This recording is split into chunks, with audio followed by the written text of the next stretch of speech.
Praise the lord everyone. అందరూ బాగున్నారా? New ఇయర్ని బాగా సెలబ్రేట్ చేసుకున్నారా?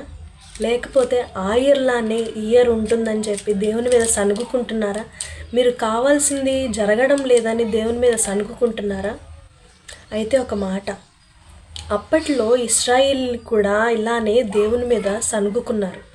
దేవుడు వారిని విడిపించి బయటకు తీసుకొని వచ్చి పాలు తేనెలు ప్రవహించే దేశంలోనికి నడిపించాలని దేవుడు తీసుకొని వస్తే వారందరికీ సమస్తము మొత్తము అన్నీ ఇచ్చినప్పటికీ కూడా వారు దేవుని మీద సనుగుతూనే ఉన్నారు. ఇప్పుడైతే మనము కూడా మనకు దేవుడు అన్నీ ఇచ్చినప్పటికీ మనం కూడా సనుగుకుంటా ఉన్నాం. ఇప్పుడైతే ఈ పాపము లోకము నుండి దేవుడు మనల్ని విడిపించి రక్షించుకొని పరలోక రాజ్యంలోనికి చేర్చాలని దేవుడు ఆశపడుతున్నారు. అయితే జరిగే ఈ ప్రాసెస్లో మనకి కొన్ని బాధలు, కష్టాలు, నిందలు, అవమానాలు ఇవన్నీ వస్తూ ఉంటాయి. కానీ వీటిలో కూడా దేవుడు మనల్ని తప్పించి నడిపిస్తారు.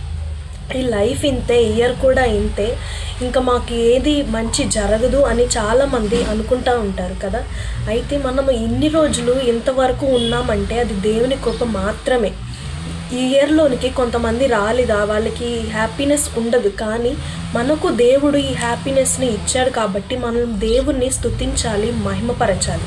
ఈ ఇయర్ లేకపోతే ముందు వచ్చే ఇయర్ అయినా సరే దేవుడు మనల్ని తప్పకుండా, దేవుడిచ్చే కరెక్ట్ టైంలో దేవుడు మనల్ని తప్పకుండా దీవించి ఆశీర్వదిస్తారు.